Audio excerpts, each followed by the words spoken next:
All right, my name is Dustin Hoffman. I am one of the estimators for Log Timber Solutions. This video is for our customers, our homeowners, just to briefly go over what to expect in the blasting process. Just got a couple bullet point items, just want to run through here. Manage expectations, we're all on the same page. A lot of this gets talked about in the initial site visits, but sometimes people aren't there, sometimes questions aren't asked, and we don't get 100% of this. So I just want to go over this in advance. The first thing with blasting is the texture of the logs, right? We are using typically crushed recycled glass. It does leave, not all the time, but it can leave little tiny pot marks in the surface of the wood.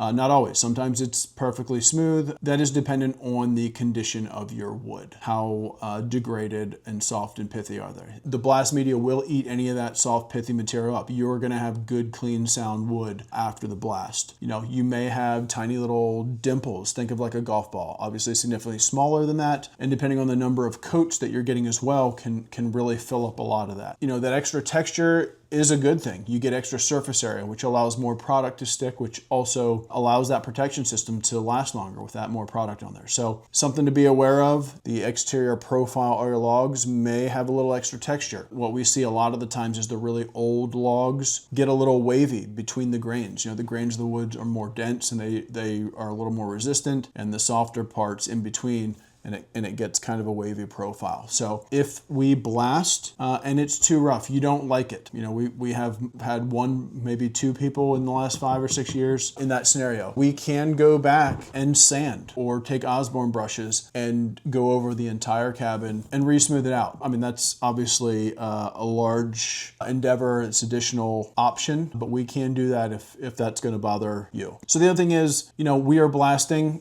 it's sandblasting. There are scenarios where 100% of that prior product may not disappear. Sometimes it just does not come off. You get deep in the grooves, the angles, can't get blasters in there. I mean, we get 99.9% of it will be off. You won't see any of it from a distance, but sometimes there are tiny little specks or little slivers of the prior product that just is not able to remove. You can't get equipment in spaces. That's normal, but you will see the guys do a really good job of getting everything they possibly can out. So nothing to be concerned with there. The big thing is, you know, we try to communicate to every homeowner that when you media blast, it makes a mess. On the inside of your cabin, you are going to have dust, glass. You know, a lot of the times the glass hits the logs, disintegrates, turns to a dust, and you get this fine powder. Sometimes it's full sand, right? The glass media looks like sand. That's a function of how well sealed is your log cabin. But even the log cabins that look like they are 100% sealed sometimes have areas and corners where it's getting in. So I try to tell everybody, plan on a professional house cleaner when we're done. You will probably get some, and that's just depending on your house. Some places are not bad at all, and some places have a 1/4 inch of media on the inside when we're done. I get the question a lot, can't you drop plastic tarps on the inside? We have done that in the past. We've tried it. It really does not work. You're either going to get it inside or you're not. It is effort and it doesn't do anything. You know, if you want to do that, absolutely fine. But in our opinion, it doesn't really add much value for the level of effort. The other thing to be aware of is the actual stain. You're going to stain your cabin, put a protection system on after the blast. Because you have blasted, it opens up the pores of that wood. So your wood will actually absorb more stain than even a brand new piece of wood right out of a mill. Out of a mill, it's got mill glazing on. The cutting heads actually fold some of those wood fibers over the wood pores. So now that it's blasted, it will absorb significantly more stain than, like I said, even a brand new fresh cut piece of wood. Plus the wood that we're blasting is aged, it's seen UV, it's out there. I mean, who knows what the conditions are in that environment. My point is, it's very common after we stain that the color that you're expecting on your log cabin is a shade or two, usually it's the same color, but a shade or two darker on a cabin than it is in the brochures and the pamphlets. That's on a brand new piece of white pine, never seen sunlight, perfectly smooth. So very common for a shade or two darker. So very important, highly advise homeowners to be on site when we're doing that after a blast, right? Make sure you are there. We can easily, if we're blasting, we can put samples of the color on with most of these products. We can put samples on. You can see what it's actually going to look like on your home. And for that reason, pick a shade, 1 or 2 shades lighter or colors lighter than you're really wanting. That way you can be happy with it.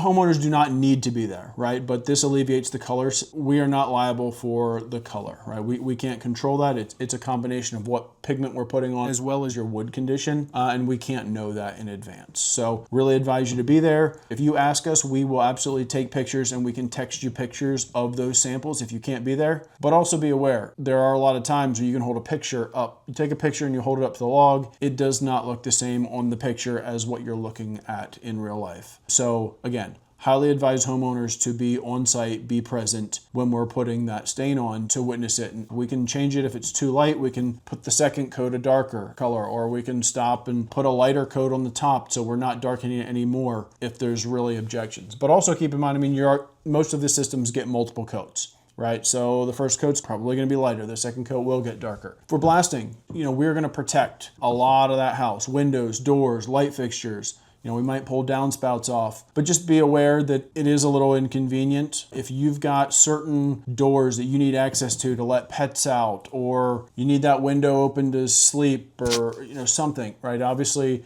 these blast jobs can take weeks. It is inconvenient. Communicate that with the crew leads. I need this door open. I mean, we will always leave access in and out of spaces, undo a door or two where we need to, but communicate if you have certain ones that you need. Typically, guys just do the front door, whatever they think is your main door. We can accommodate a lot of that if you communicate it. The last thing with a blast job too is the media itself. We will put tarps down, typically 4-foot tarps, sometimes 8-foot tarps. We try to capture and reuse that media. We can filter it and reuse it a couple times before it stops cutting. So we try to collect as much of that as we can. We do always get some residual winds blowing and it blows out past the tarps. That's normal.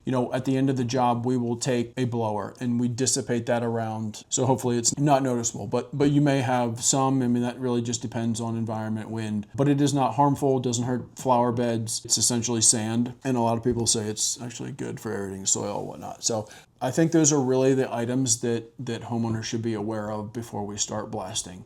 So hopefully we've already communicated all this with you in a site visit when we were there, talking to you in person, looking at your house. But if not, if you have questions on this, you want to call pause before we start blasting, you've got questions, feel free to ask either the crew leader, call the Log and Timber Solutions office number, and myself or one of the other estimators, one of the guys with can get that for you. So, all right, thanks.